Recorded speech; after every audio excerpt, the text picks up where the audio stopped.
Voltando aqui à live do RJ Entrevista com a doutora Michele Bautista, geriatra, e caiu. A gente vai ver se o pessoal volta a entrar. Voltou a entrar, a doutora Michele Bautista. A gente vai voltar com ela, dar um olá aqui pro pessoal que tá entrando. Firma Daniela, doutora Michele Batista. Aí, solicitou e a gente vai entrar com ela. Caiu aqui. Não sei se foi o meu, se foi o dela. Guigo Furtado, Edilene Pereira, Munira Daé, eu acho, a Genô Nogueira. Agora voltamos! Olá, boa noite. Boa noite a Boa todos noite, mais uma Ternurinha vez. entrou. Ternurinha, Lari Bautista, eu acho que é sua parente. Com esse nome Bautista, Isso. deve ser parente, com certeza. Claro, a família sempre tem que estar presente, né, Roberta? Érica Ferraz, também, que é muito querida. M. Carmen Ferreira. Bom, eu vou dizer quem é um pouquinho, doutora Michele Bautista. É um currículo extenso demais, mas a gente condensou aqui para passar para os nossos seguidores. Quem é a doutora Michele Bautista? Médica, geriatra, formada pela USP, não é isso? Não, pela Isso. Universidade Federal de Pernambuco. Não, Médica, isso, geriatra, formada mas a pela USP. geriatria foi pela USP São Paulo. Pela USP, fez residência em clínica médica pela Universidade Federal de Pernambuco, pós-graduada em distúrbios da memória, que é um assunto que eu quero falar, e comportamento do idoso pela Universidade de São Paulo, mestre em ciências da saúde pela Universidade de Pernambuco, atualmente é coordenadora da urgência do Hospital Memorial São José e vice-presidente da Sociedade Brasileira de Geriatria e Gerontologia Seccional Pernambuco. Muito boa noite, Michele Bautista. Mais uma vez dizer que estamos aqui com o apoio da Copergás, Companhia Pernambucana de Gás de Pernambuco, que leva gás a 28 municípios do estado de Pernambuco. Doutora Michele Bautista, quando e por que procurar um geriatra? Excelente pergunta, Roberta. A gente escuta essa todo dia no consultório. Na verdade, a geriatria é uma especialidade que estuda com afinco o envelhecimento humano, tá? O envelhecimento da pessoa. Trazendo consigo seus efeitos, suas interfaces, as doenças mais comumente encontradas e tendo como tarefa principal a promoção de saúde, a prevenção e o tratamento das doenças, tentando mitigar as sequelas das doenças e tentando reabilitar o indivíduo para trazer a inserção social. A geriatria, ela não olha só o pilar físico, ela vai além. Então, ela vai no pilar emocional, no pilar social, no pilar filosófico, no pilar espiritual. O pilar físico é o mais falado. Todo mundo chega no consultório dizendo que quer manter o envelhecimento com um binômio perfeito, que são autonomia, capacidade de tomada de decisão, e independência, capacidade de executar a tomada de decisão.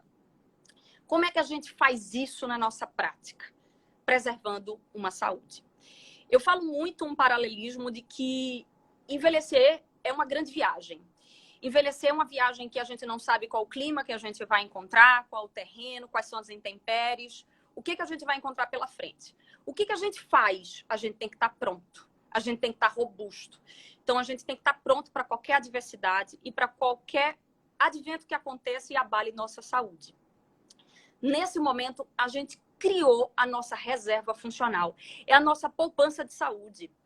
Isso é criado como? Controle de doenças, atividade física, atividade mental, controle alimentar. Tudo isso gera um pacote de reserva funcional e me faz superar bem os processos agudos que, porventura, possam acontecer. E a sua pergunta de quando procurar um geriatra, né? Essa pergunta não existe uma regra clássica nem um ponto de corte tão absoluto. A gente sabe que todo geriatra ele é clínico de formação, no sentido de que ele tem um pré-requisito de fazer a residência de clínica médica antes. Ou seja, todo geriatra é clínico, né? Então, já esse raciocínio já quebra um paradigma inicial. E, além do que, envelhecemos a cada dia. Nada mais do que um especialista que estuda o envelhecimento e suas complicações que podem acontecer. Não é raro, cada vez mais, nós geriatras atendemos em consultório pacientes mais jovens, pacientes que já têm o objetivo de promulgar um envelhecimento saudável e salutar. Ou seja, sem sombra de dúvidas, O escopo principal de qualquer consulta tem que ser preventivo. Quanto antes, melhor. Então, vamos dizer, vamos sem dizer idade, mas já dizendo mesmo assim. A partir de 40 anos, uma pessoa pode procurar um geriatra, deve procurar um geriatra, porque a gente não quer dizer assim, 40 anos é porque é aquela história de dizer que está ficando velho. Ninguém quer dizer que está ficando velho. Claro. Mas a verdade é que a gente nasceu e está ficando velho, né? Desde que nasceu, começa a ficar velho. Não tem, isso aí é um fato e contra fato não há argumentos, né? Conheço gente que com 37, estão dizendo aqui, peraí, deixa eu ver quem foi que falou aqui. Conheço gente com 37 que já tem geriatra. Foi minha filha que disse isso, Marcela Juma. 37 anos. É idade para procurar um geriatra? Sim, sim. Na nossa prática clínica... Então eu estou na idade. Eu estou na idade de ir. Minha idade chegou Agora lá. que você fez 30, claro. Agora que eu fiz 30, eu acho que eu posso já procurar. Vamos lá, diga aí. Com certeza.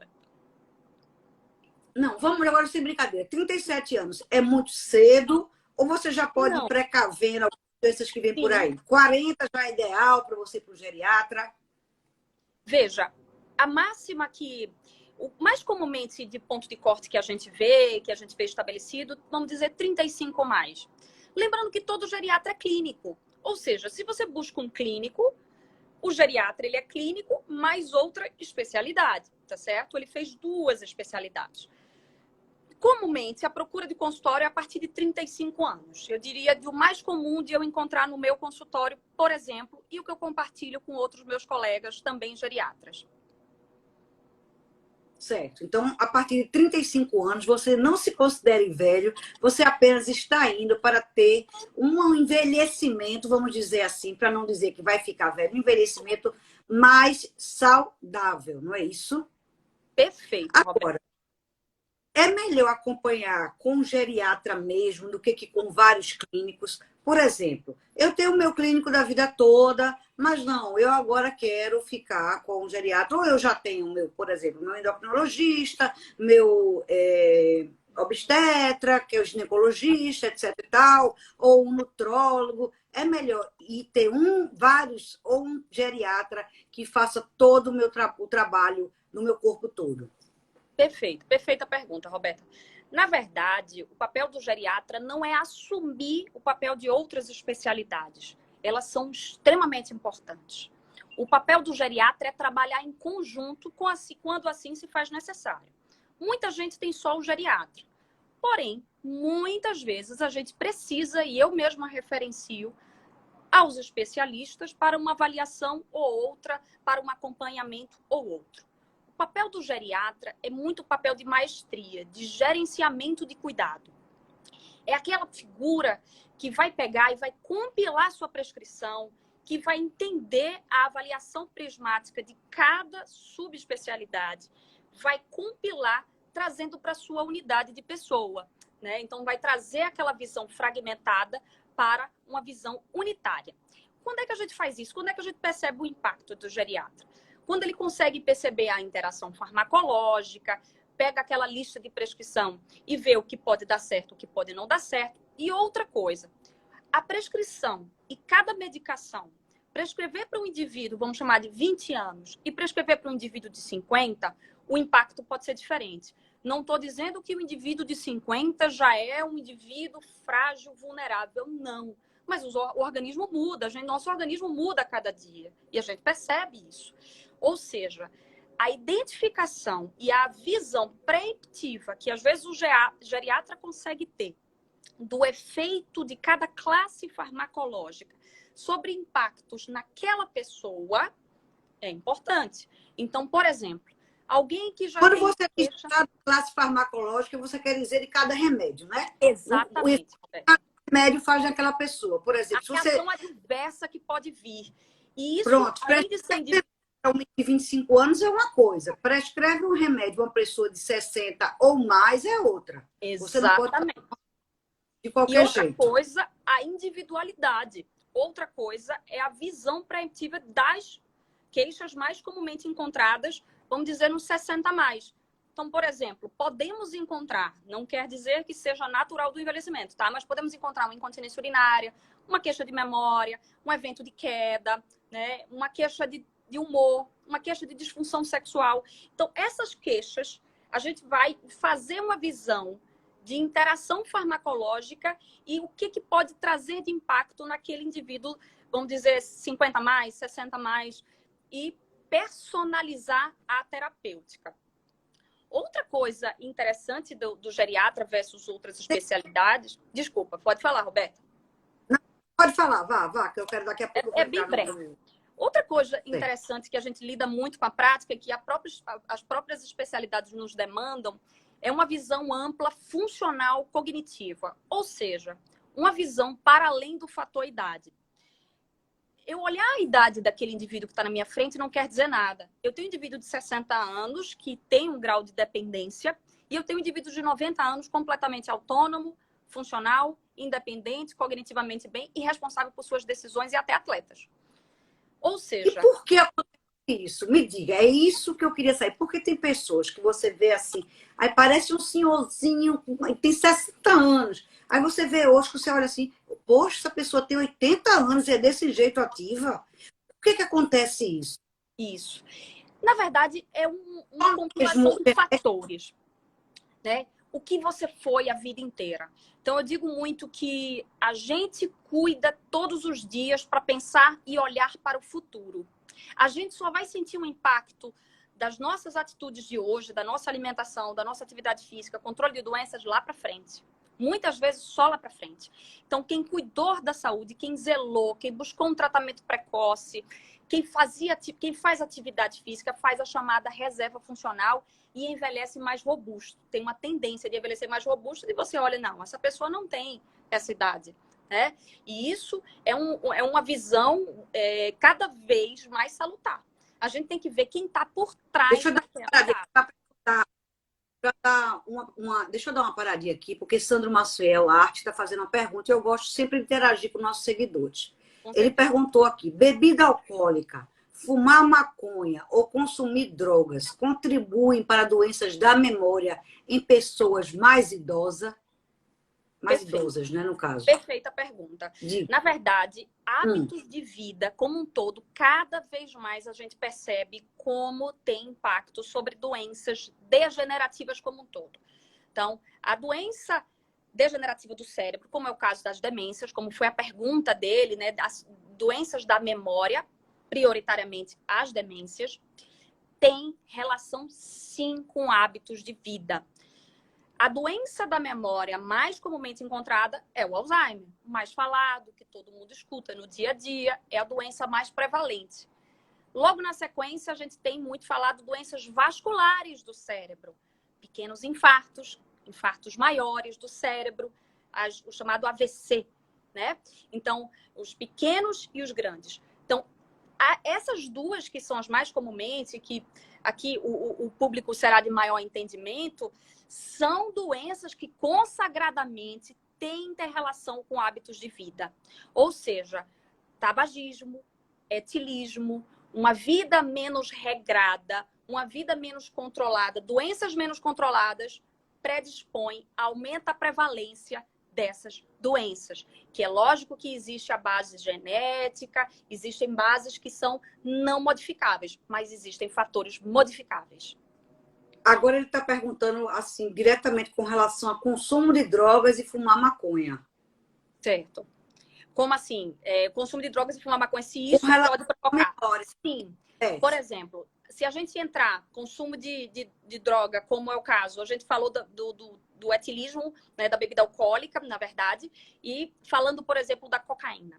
A cocaína pode ter um efeito de vasoespasmo, ou seja, de fechar o vaso, né? E às vezes fechar ocluindo o vaso. A oclusão desse vaso pode levar a um fenômeno de isquemia, de infarto do cérebro, e isso pode levar a maior tendência a um processo degenerativo. Assim como a questão da cannabis. Não existe a cannabis, a maconha, não existe a consagração do estudo de dizer que ela tem um fator diretamente. Talvez tenha ouvido falar das cannabis, da demência, mas aí é outra via. Uma coisa é maconha, uma coisa é o uso recreativo, outra coisa é o uso da via do canabidiol, da via médica, tá? Da via farmacológica médica. Não sei se eu me fiz clara. Eu não entendi muito bem, não. Mas eu queria perguntar uma coisa. Eu queria saber a diferença. Porque antigamente a gente nunca dizia assim, fulano tem Alzheimer. A gente dizia, na minha geração, fulano está esclerosado. Era uma palavra que se dizia muito para dizer como se a pessoa tivesse... Que hoje é politicamente incorreto dizer gaga, né? Velhinho que está se esquecendo das coisas. Mas hoje a gente vê muita gente com Alzheimer, assim, ficou muito comum. Existe... não se sabia antes que era Alzheimer, ou se foi se descobrir isso hoje, qual é a diferença de esclerose, né, arteriosclerose e Alzheimer, e se era isso, as pessoas não sabiam que a pessoa tinha Alzheimer antigamente e dizia que era esclerosado, tá ficando gaga, etc e tal. Perfeito. Essas terminologias do passado, que ainda bem ficaram no passado, de dizer que está ficando esclerosado, que é inerente do envelhecimento, que é próprio. Ah, não, ele realmente envelheceu, isso é natural. Não é natural do envelhecimento. Não é esclerose, não é natural. Antigamente, a doença era mal avaliada mesmo. Sua percepção está corretíssima. Então, não só o Alzheimer é um tipo de demência. Temos diversos tipos. Então, a gente chamava tudo, as pessoas chamavam de forma popular como está esclerosado, o que poderia ser diversos tipos de demência, mais comumente o Alzheimer, que principalmente afeta a memória. Ou seja, a gente hoje em dia avalia melhor, avalia a chamada pré-doença melhor, a gente sabe fatores mais preventivos e a gente diagnostica melhor a doença do que no antepassado. Então, qual é a diferença entre demência, né, e Alzheimer? São duas coisas diferentes ou não? Eu queria ter essa noção disso. Perfeito. Entenda a demência como um conjunto maior. As síndromes demenciais, como a gente chama, ou demência, tá? Faz parte de um conjunto grande. Alzheimer é um subtipo de demência, tá? É o subtipo mais comumente encontrado. Porém, não é um único. É um conjunto que está contido. Então, é aquela regrinha da matemática do conjunto maior das demências e lá dentro tem o Alzheimer. Agora eu entendi. Outra coisa que eu queria perguntar. Hoje em dia, com essa quantidade de informações que a gente está recebendo, todo mundo diz assim, ai meu Deus do céu, eu acho que eu estou esquecido demais. Aí se esquece da chave, se esquece, ia fazer alguma coisa, chegar na cozinha, o que é que eu vim fazer aqui?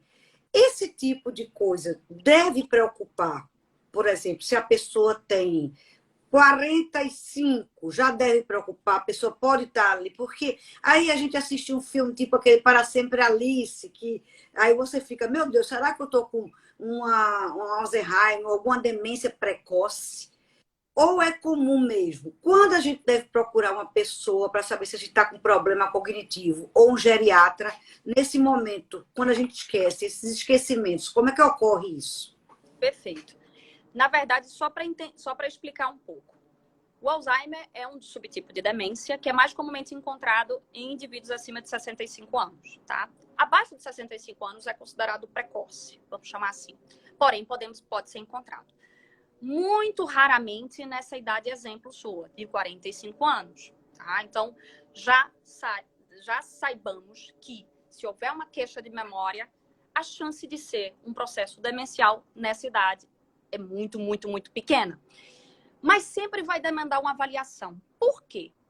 A queixa cognitiva, a queixa de memória, na verdade, como foi exemplificado, muitas vezes está por trás, é a ponta do iceberg de muitas outras coisas. Questões de humor. Não devemos esquecer que o nosso centro de humor, de controle do humor do nosso cérebro, é muito próximo ao nosso centro de controle da memória. Ou seja, o fato de a gente estar ansioso faz com que a gente não retenha bem na memória, a gente preste menos atenção nas situações.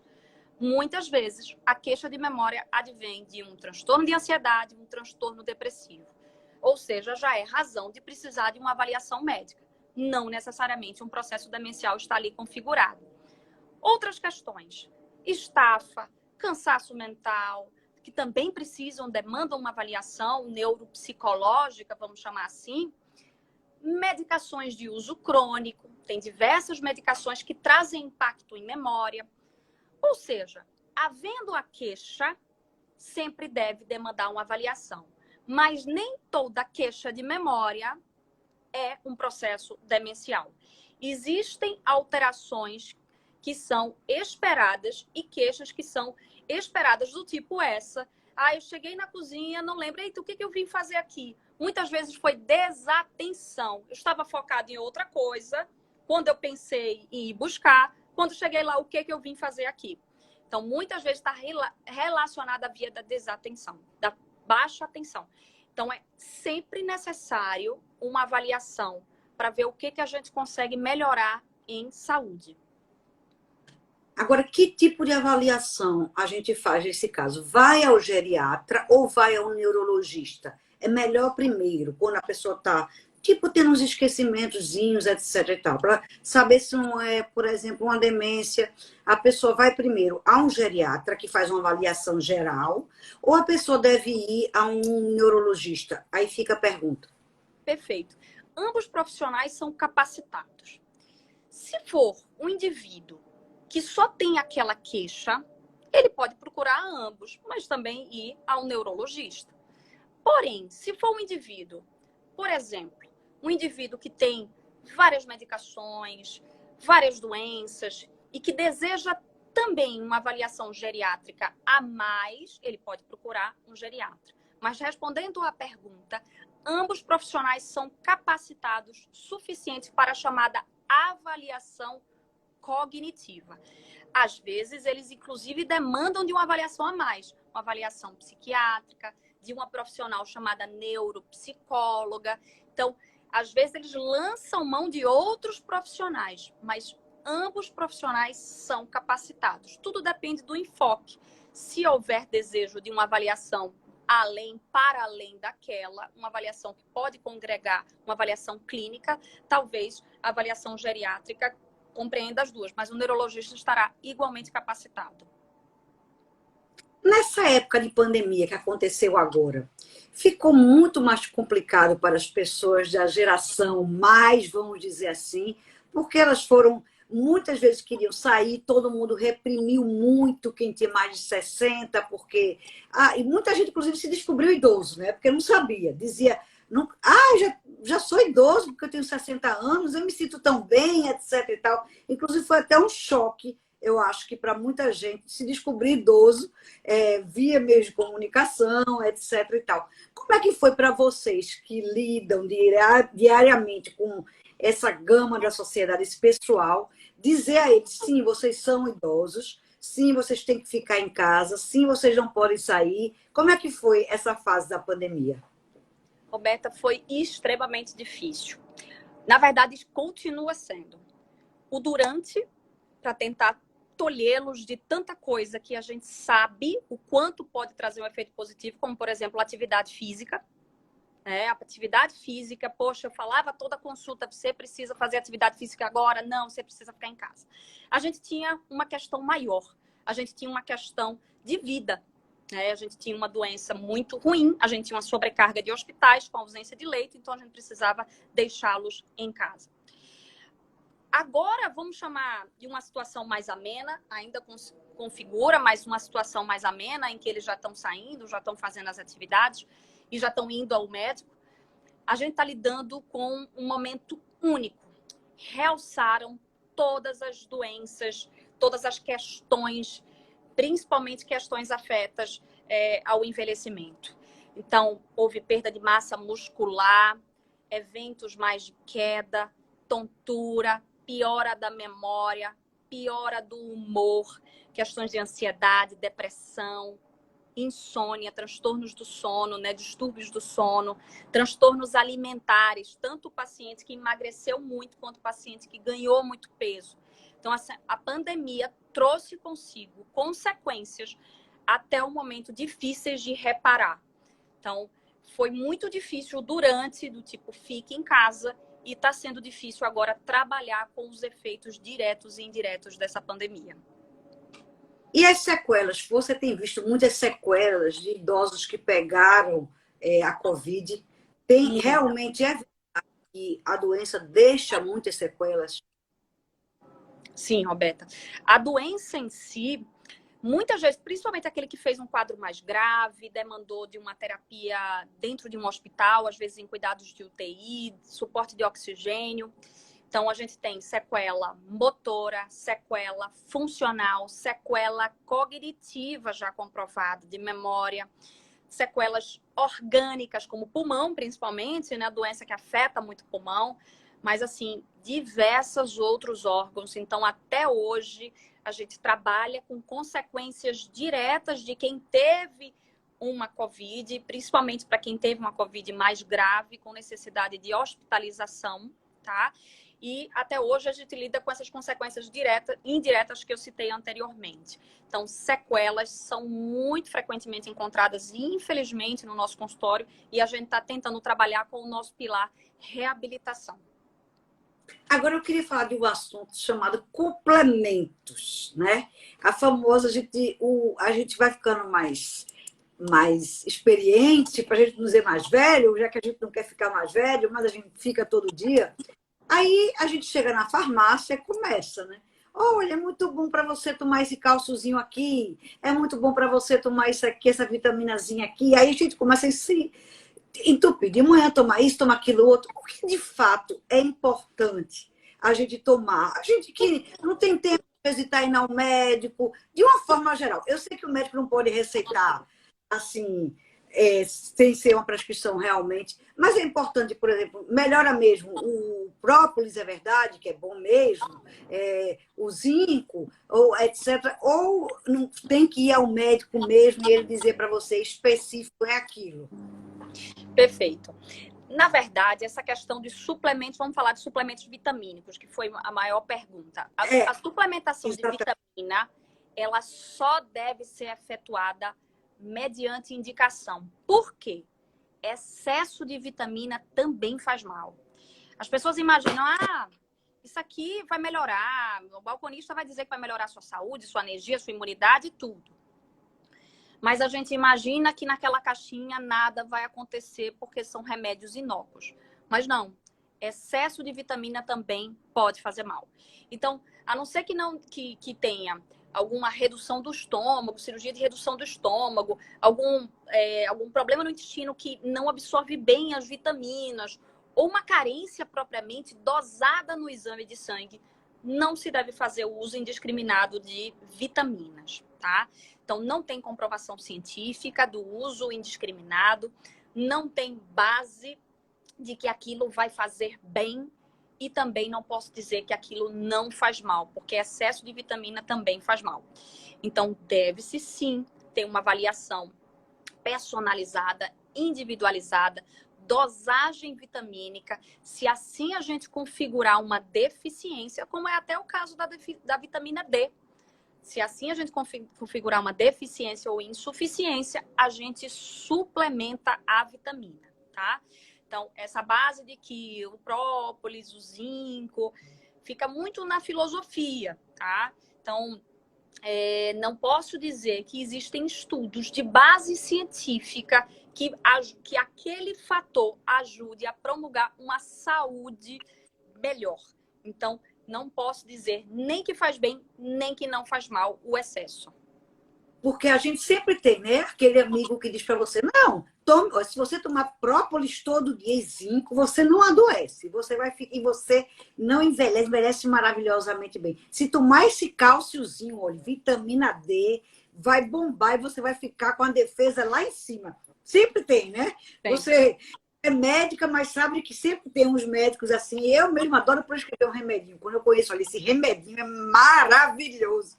Meu marido diz que eu adoro ser médica. Eu amo mesmo, eu adoro prescrever um remedinho que deu certo para mim. Eu passo para o amigo, eu sei que é errado. Totalmente errado, mas faço isso. Não vou mentir, porque eu gosto de dar aquela ajudinha. Agora, com relação à questão hormonal, chega uma fase da vida que os hormônios começam a cair bastante e isso muda muito o humor, muda muito a disposição, especialmente nas mulheres. É isso? Ou nos homens também? Perfeito. Vamos segregar os dois. Então, assim, a mulher tem a menopausa. Sem sombra de dúvidas, a menopausa traz consigo consequências. Isso é indubitável. Então, consequência física, a mulher sente alteração do sono, alteração do humor, alteração, vamos dizer, da libido, ressecamento vaginal. Então, a diminuição hormonal que combina, que causa a menopausa, que está associada à menopausa feminina, traz consigo diversas alterações clínicas e orgânicas, como, por exemplo, a osteoporose. A reposição hormonal, que acredito que seja uma das suas perguntas, ela só deve ser efetuada em casos específicos. A gente não faz de forma indiscriminada. A gente individualiza, avalia as queixas daquele indivíduo e, mesmo assim, a gente faz de forma temporária na chamada zona oportuna, tanto da idade oportuna, tempo oportuno e para quem tem sintomas que levem à prescrição. Não mais, há um bom tempo, não mais fazemos de forma indiscriminada.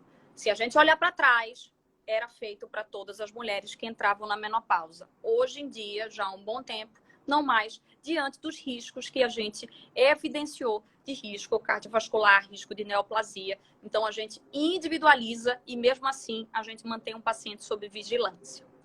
Outra questão, a desordem hormonal masculina.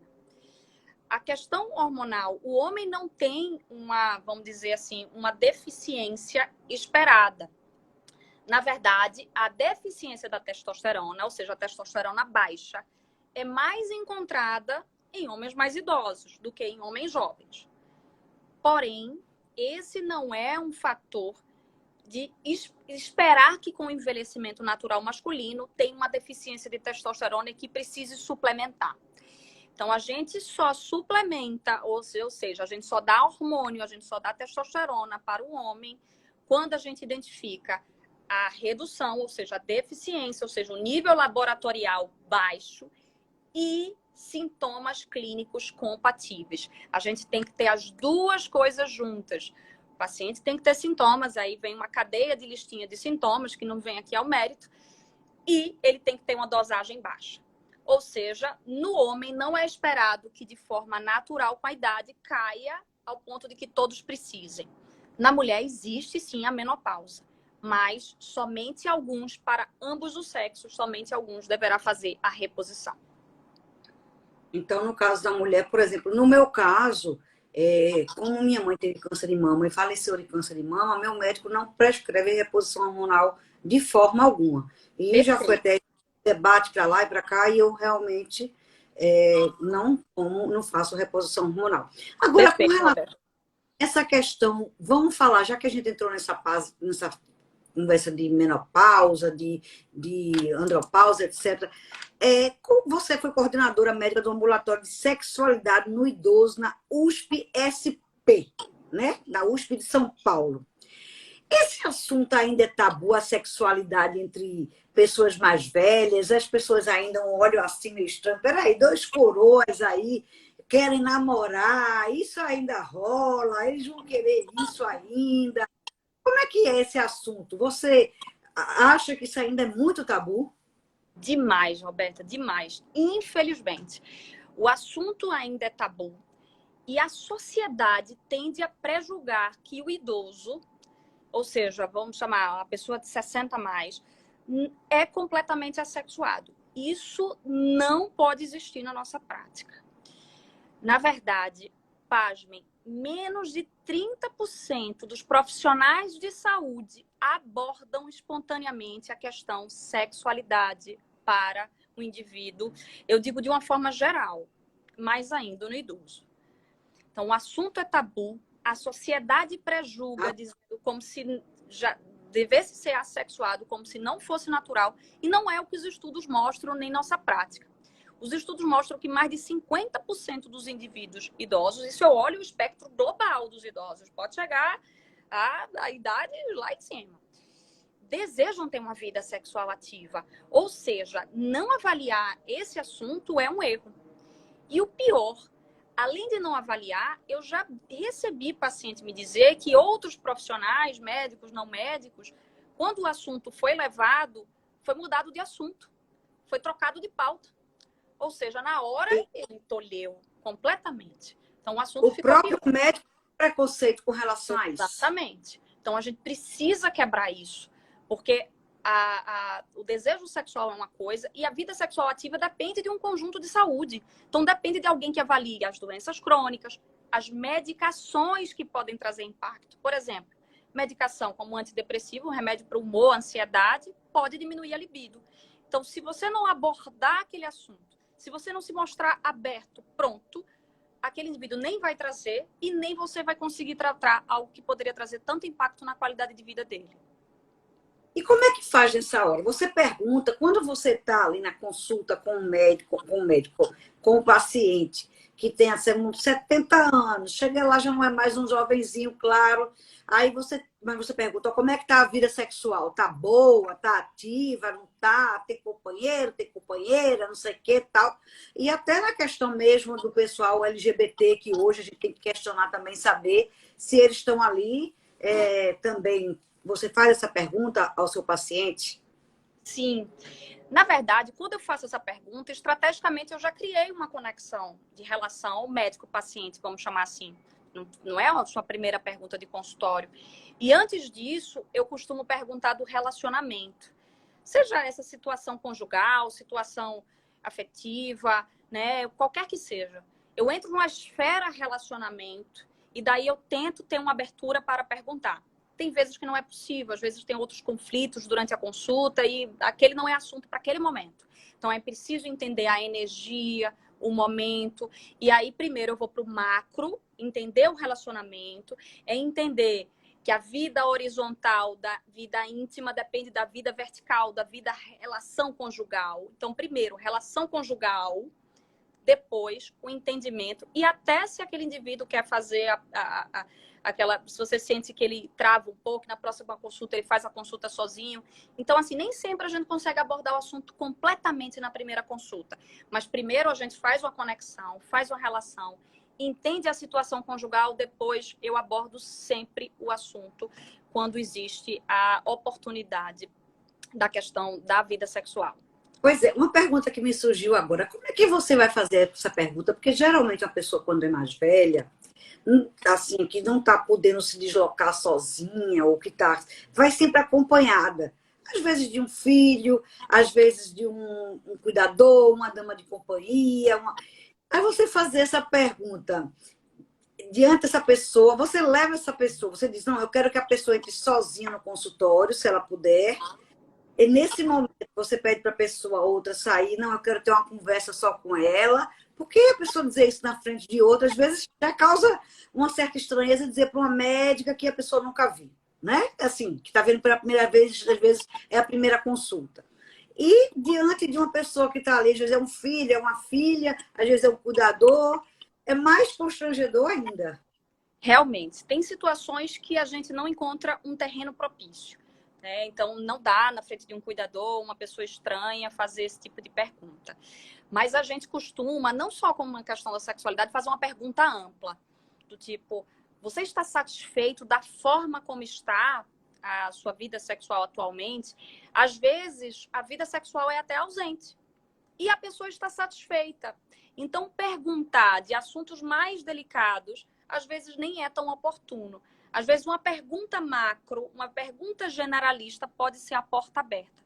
Daí você sente se aquela porta fechou, e aí depois você pelo menos já colocou aquela via de comunicação, colocou que você é uma pessoa apta a receber demandas, ou ali existe a comunicação propícia. Mas a gente costuma fazer uma pergunta mais global, de se está satisfeito, se tem alguma demanda específica, e aí o assunto vem.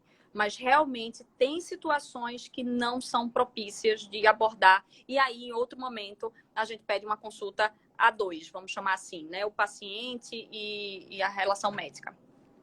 Eu li uma pesquisa, até dei uma nota em relação a isso, que hoje a grande maioria dos cuidadores que cuidam de idosos já são idosos. Ou seja, as pessoas que cuidam de idosos já têm mais de 60 anos. São pessoas, inclusive, são membros da família que ficam para cuidar de idosos. Isso é uma realidade que você constata no seu consultório ou Muito. no caso do seu consultório, já um público mais de outro tipo, tal. Mas você já tem ambulatório, então você deve ver também. Você vê isso na realidade do Brasil? Vemos. Na sua Vemos bastante na realidade, principalmente o Ocidente, Brasil. A gente chama cuidador formal, que é aquele contratado, e cuidador informal, que é o familiar. Então, o familiar sempre está envolvido. Mesmo quando existe um cuidador contratado, o familiar também figura no papel de cuidado. Às vezes, não tanto na mão, na massa, na ajuda física, na troca da cadeira para a cama, às vezes, se eventualmente usar fralda. Um exemplo de um paciente mais dependente. Mas às vezes é um cuidador indireto, é o cuidador que é aquele que leva para o médico, é aquele que cuida, que maneja as medicações. Então, assim, não só a gente tem cada vez mais a família entrando no cuidado, seja ele cuidado braçal, seja ele cuidado completo, seja ele cuidado, vamos chamar assim, mental, né, do que o idoso como todo precisa, como a gente vê o chamado estresse do cuidador, Roberta. Então, assim, a gente vê muita família estressada, a gente vê família adoecida mesmo, mas a metade dos indivíduos cuidadores estão adoecidos. Então, a gente não só cuida do paciente, como a gente cuida do familiar adoecido. Cuidar de alguém dependente, de alguém com alguma demanda, não é fácil, por mais que seja uma pessoa muito querida e amada. Eu imagino. E fala isso, né? Que inclusive a grande maioria já é idoso também. Então é um idoso cuidando de um idoso. Não é Exatamente, tão a gente vê idoso, muito. mas é idoso. Então é alguém da família que fica cuidando de alguém da família. Foi uma pesquisa que eu fiz, eu não me lembro os dados agora realmente, mas mostra que no Brasil, sei lá, é um número de quase 80%. Tem mais de E a gente 50%. vai ver mais, Roberta. A gente vai ver mais porque as famílias estão menores, as pessoas estão tendo menos filhos, às vezes não tendo filhos. Então, muitas vezes é o irmão que vai ajudar, é o tio, ou seja, é outro familiar de geração semelhante àquela pessoa que está dependente e tem uma escassez de filhos, né? Então, cada vez mais a gente vai ver gerações, a gente vai identificar gerações de idoso cuidando de idoso. A gente vê muito na nossa prática clínica e muitas vezes nos preocupa. E também na hora de contratar, tem gente ali, até para ter paciência para ficar, para conversar. O idoso, uma pessoa mais de idade dele, ele gosta mais de ficar. Dizia isso na pesquisa, do que ficar com o É jovem, verdade. porque ele se identificava mais. Eu achei bem interessante esse dado, que o É idoso verdade. ficava do lado de uma pessoa um pouco mais velha que se identificava. Com relação ao uso de estimulante sexual para homem, o famoso, sei lá, a gente fala Viagra, o azulzinho, sei lá como as pessoas dizem, faz mal, não faz? Isso é uma prática que deve ser usada ou controlada? Como é que você vê isso como geriatra? Perfeito. Na verdade, o azulzinho, ou dessa classe como um todo, o Viagra é o azulzinho, mas tem vários outros que fazem parte dessa classe, eles não são tanto estimulantes. Eles são medicações, vamos dizer assim, que aumentam a vascularização da região, ou seja, predispõe a ter uma ereção. Então, é um tratamento para disfunção erétil, para problemas na ereção, tá certo? Ou seja, como o próprio nome da diz, tem que ter problema e é tratamento. Então, só deve ser usado mediante a existência de um problema. Antes da gente prescrever, na nossa prática como médico, a gente avalia algumas coisas do paciente, como, por exemplo, potencial cardiológico. Não é uma medicação que faz mal ao coração, mas às vezes a gente vai permitir uma atividade, um esforço. Então, quando a gente permite aquele esforço, é preciso que a gente avalie o coração. Que muitas vezes, quando o paciente tem um problema na ereção, o sexo masculino, muitas vezes isso acende a luz para ter um problema, às vezes, no coração. Às vezes, tá? Mas, então, é importante a gente, como profissional de saúde, olhar todas as medicações. Tem medicação que causa disfunção erétil, que não precisa dar um remédio. Às vezes, tirar algum já melhora. É Entendi. importante entender as doenças que ele tem. depois avaliar o coração e ver se a medicação ela é indicada. Não é uma medicação que faz mal, então, assim, ela só faz mal se for mal indicada. Literalmente, parece uma máxima, uma frase solta, mas não é. Se ela estiver bem indicada, ela faz bem, ela melhora a qualidade de vida daquela pessoa. Então, eu prescrevo muito na minha prática clínica, mas antes eu preciso de uma avaliação cardiológica, eu preciso ver o todo. E como eu lhe falei, às vezes uma retirada de remédio, um ajuste comportamental já faz não precisar do remédio. Ô, doutora Michele, como geriatra, essa questão de procedimentos, tipo plástica, procedimento facial, as pessoas criticam muito, mas também eleva muito a autoestima, tanto da mulher como do homem. Hoje os homens também estão fazendo. As pessoas criticam muito, costumam muito criticar. Ah, não deve fazer, tal. Mas dá, como você diz, a autoestima é muito importante. Assim, a saúde também é a autoestima, é você se olhar no espelho e se ver bem. É condenável? Deve fazer? Não deve fazer? Quando aí medir isso aí? Como é que a gente faz no momento? Não, é melhor não fazer de jeito nenhum. Deixa envelhecer mesmo, é o jeito. A pessoa vai ficar velha mesmo, não tem jeito. Vai cair tudo mesmo. Não, a gente tem hoje recursos que dá que você fique melhorzinho, você se sinta um pouco melhor. Faça. Qual é a recomendação que você diz para o seu paciente, tanto mulher como homem? Perfeito. Acho que eu trago isso um certo paralelismo até a questão da sexualidade. É um tabu ficar, tá velho, não precisa, não faça, é isso mesmo. Não. A gente tem que cuidar da pessoa na forma de saúde com um bem-estar físico, psíquico, social, e faz parte do bem-estar psíquico. Se a pessoa tem algo que está lhe trazendo um grande mal, que está lhe fazendo mal, que está reverberando dentro de si, que está piorando questões até de humor, tudo. Às vezes a pessoa, não sei, foi muito obesa, perdeu bastante peso, tem um abdômen muito flácido e que isso incomoda, isso atrapalha, inclusive, a gente estava falando agora de vida sexual, isso atrapalha a qualidade de vida, isso atrapalha a autoestima, eu sou a favor. É claro que, antes de tudo, como qualquer cirurgia, a gente precisa de uma avaliação clínica. A gente precisa que aquela pessoa esteja bem para passar por um transoperatório. Então, esteja bem de doenças, o pré-operatório esteja ok. Valendo isso, a pessoa esteja bem, tranquila, um profissional bom, sou completamente a favor. Eu sou a favor de que a pessoa esteja bem consigo mesma. Seja a ferramenta que ela precise utilizar com segurança. Mas essa máxima de dizer é idoso, tem que ficar assim mesmo, não existe. E o mesmo vale para esses procedimentos estéticos? Exatamente, pensando justamente nos procedimentos estéticos. Pronto. Agora, como coordenador de uma urgência de um hospital privado, existem patologias mais frequentes para o pessoal de 50, 60 mais, a partir daí? Perfeito. Primeiramente, as infecções, né? E o interessante de cuidar de urgência, primeiro que o espectro, a fatia do idoso está cada vez mais buscando a urgência. É interessante perceber como muitas vezes a manifestação das doenças, que muitas vezes são típicas, são comuns no idoso, principalmente se a gente olhar o 60 mais vulnerável, mais frágil, claro, não estou falando do idoso robusto, uma pessoa muito bem clinicamente, estou falando da pessoa mais vulnerável, às vezes é uma manifestação atípica. Já tive diversos pacientes, como eu tenho no meu corriqueiro, paciente que faz o quadro infeccioso e faz uma confusão mental, cai, tem um desmaio, e às vezes não manifesta com a febre, com sintomas clássicos. Ou seja, é um desafio diagnóstico de diagnóstico de doenças clínicas de manifestação atípica para uma doença típica. De patologias mais comuns, causas infecciosas, né? Depende do espectro de qual a gente esteja falando, mas vou falar de uma forma genérica. Causas infecciosas, infecção do trato urinário, infecção do trato respiratório, infecção do trato gastrointestinal, uma gastroenterite, uma infecção intestinal, doenças cardiovasculares e cerebrovasculares. Quais são elas? Infarto agudo do miocárdio, AVC ou derrame, como as pessoas chamam.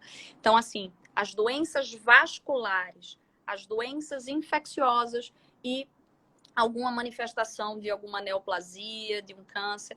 Fora as patologias mais comuns, mais benignas, mas essas patologias são as que mais detêm os nossos cuidados e a avaliação se é um paciente que fica só na urgência, se é interno, e são os maiores desafios na nossa prática clínica.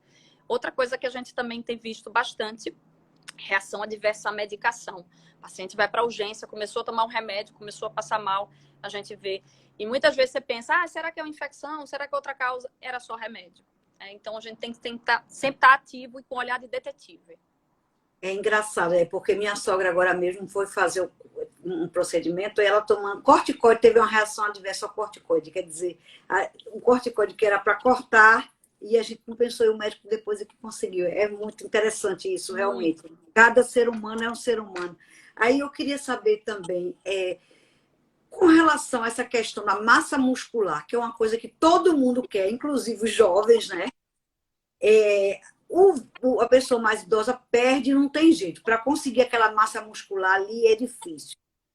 A gente deve tomar esses suplementos, pode-se tomar assim, indiscriminadamente, ou realmente tem que se passar para um médico para ele passar o suplemento, tipo esses whey que vendem, essas coisas que vendem mais facilmente nessas lojas hoje em dia.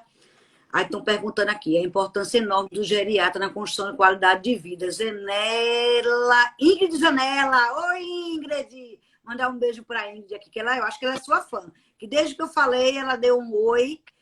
Dá um oi para ela aqui. Você tem muitas fãs aqui, viu? O pessoal todo. Meu Deus. Minha querida, minha amada. É muito querida, viu? Minha médica, sou de Belo Horizonte, Minas Gerais, está assistindo a gente, minha médica craque. Ian McDowell mandou dizer isso. Olha aqui, Fabiana F. Barbosa, minha médica. Tá vendo? Pessoal, olha aí, você é querida. É muito bom saber disso, né? Muito bom. Muito demais essa pessoa ser médica e ser querida assim. Sim, aí com relação a essa questão da massa muscular. Perfeito. Eu falo da massa muscular. Isso aí, agora eu falo em causa própria. Com meus 35 mais, eu quero saber. Exato.